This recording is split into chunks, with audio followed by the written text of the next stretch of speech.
This is Greenland. This is Greenland. It's the largest island in the world, but for decades it was overlooked. A seemingly irrelevant, remote, frozen wasteland owned by Denmark. But since Trump came, he's been obsessed with trying to take it, even floating the idea of buying it outright. Up until now, those attempts haven't exactly worked out.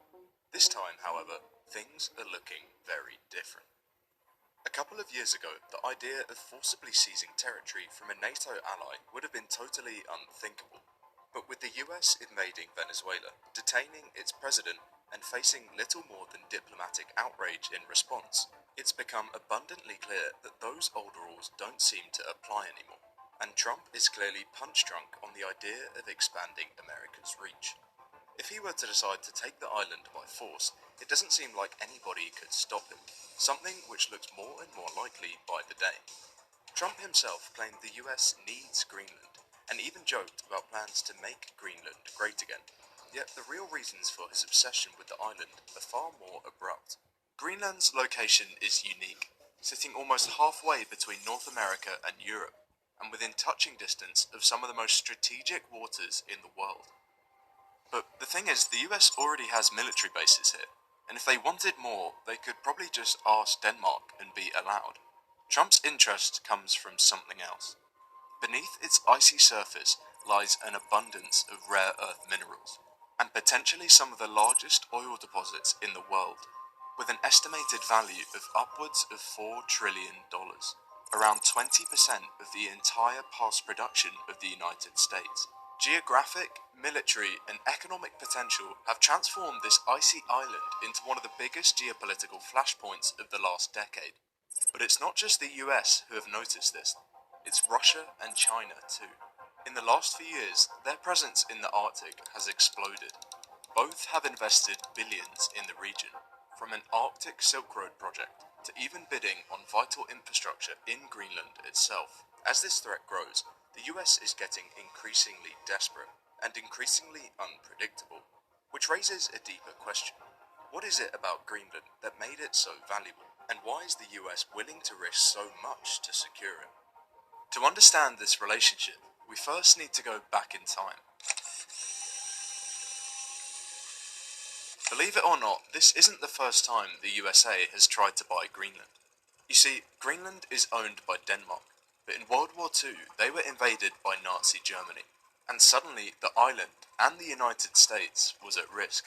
Before this, there had been plans to buy Greenland and Iceland, but here is where they first entered the scene, being granted the right to protect the island against non-US powers, and even set up radio stations and military posts. And when the war ended, the United States decided that they quite liked having a foothold in Greenland. And so they made an offer to Denmark, $100 million in gold, worth around $1.6 billion in today's money. But to the US's surprise, they were told no. Instead, what they could do was keep a military presence here, and essentially keep protecting the island from a new threat, the Soviet Union. And so in 1953, they set up this airbase here, in northern Greenland, with around 10,000 US personnel. And they didn't stop there, setting up many more across the island, marking the northernmost outpost for the American military. It's easy to see why. Because of the curvature of the Earth, these positions were sometimes just 3,000 miles from Moscow, and were crucial for providing a line of defense and radar against the Soviet Union, and also served as the perfect spot to launch high-altitude reconnaissance missions into enemy territory. It seemed like the US would keep expanding its presence on the island, but then the Cold War ended, and in the 90s, American interest kind of faded. Equipment was abandoned, and even whole towns were sold for as little as $1. It seemed like this sparsely populated island would slowly fade away again. But that has all changed. After patrolling Greenland's coastal waters, researchers from the US Geological Society made an enormous discovery. Back in 2008, they estimated Greenland could hold over 52 billion barrels of oil. To put that into perspective, in 2023, the United States has proven reserves of 47 billion barrels. If these estimates are correct, Greenland has the potential to double the United States reserves. And even if those calculations are off, it's still incredibly valuable. Oil is the black gold which makes the world go round, and it's at the centre of nearly every aspect of daily life, providing the primary energy source for transportation, manufacturing, and other essential activities. But most of global oil production is dominated by a few key players, but they don't always see eye to eye with the United States. And since the 2010s, American oil production has exploded in an effort to protect national security. It's estimated that 13% of the undiscovered oil and 30% of the gas worldwide is in the Arctic, along with a host of other resources. As a result, Arctic nations, including the US, have become very interested into tapping into these resources to facilitate economic growth, generate revenue, and protect economic interests. The retreat of sea ice and glacial melt is making these resources more and more accessible, and Greenland serves as the perfect space to take advantage of this. But there is a problem. Greenland doesn't want to extract the oil. In July 2021, they banned all new oil and gas exploration, citing environmental concerns and high extraction costs as the main reason for the ban, stating the price of oil extraction is just too high. But if we know one thing about Trump, is that he doesn't really believe in climate change, and he has often called it at times a hoax, and promotes mantras like drill baby drill. So it seems that Greenland's value is far more than just strategic. But believe it or not, ice levels in the Arctic have been receding, and that is changing the way we view the area. You see, most of our planet is covered in water, but not up here in Greenland. This ocean has always been frozen, and inaccessible to anyone who wants to cross it by boat, apart from under very specific circumstances. But as more carbon has entered the air, more and more heat is being trapped in the Earth, and it's been heating the globe. Just by a few degrees, but by enough to make some significant changes, reducing the level of ice every single year. The Arctic Ocean specifically is heating 4 times faster than anywhere else on the planet, and it's completely changing the way the geopolitical game is being played. Melting ice is uncovering new shipping lanes, like the Northwest Passage. These Arctic routes are dramatically shorter than traditional ones, and right in the heart of almost all of these routes is Greenland, placed directly to take advantage of this. For example, a journey from Asia to Europe through the Arctic could cut weeks of global shipping times compared to routes through the Suez or Panama canals.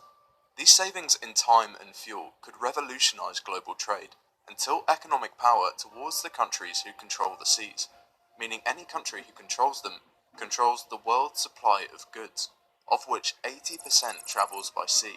And in just the last 10 years alone, the number of ships passing through the Arctic has already increased by 30%, a number which will only get bigger.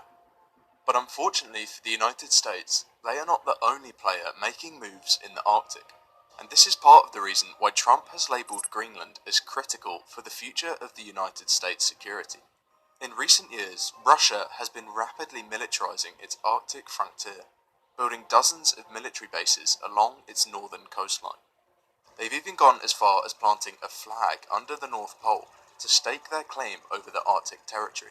And even China, a nation not close to the Arctic, has stepped up its presence in the area, and even made billions of dollars of investments in Greenland itself. And even before Trump made these bold claims, the US had begun to respond, reopening the US consulate in Nuuk in 2020 for the first time since 1953, and committing $4 billion to upgrade the Toole Air Base, improving things like runways and even the local transport. And to Donald Trump and his second term in presidency, the US national security seems to be high on his agenda, or perhaps more importantly, marking America's sphere of influence.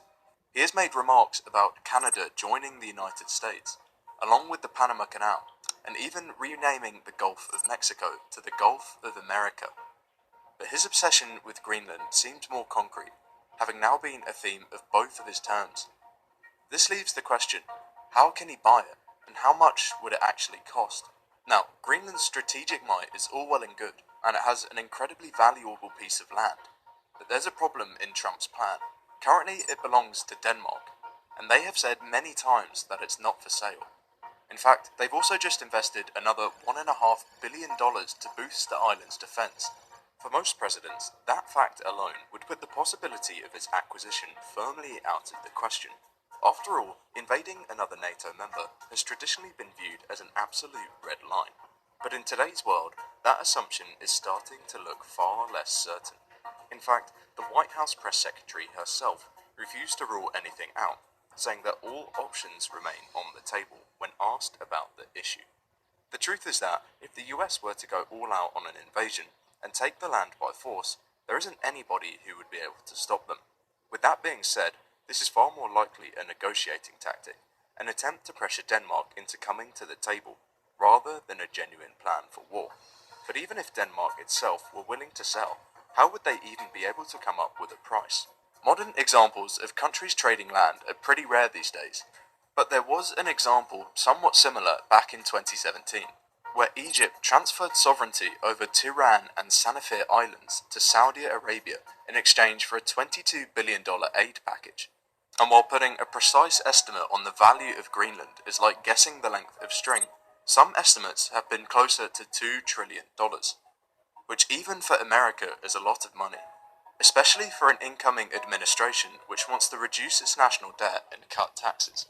While it is technically independent, both Denmark and Greenland know that if the US comes knocking, then there's not much that really can be done. And even 50 years ago, Greenland's fate seemed tied to American power.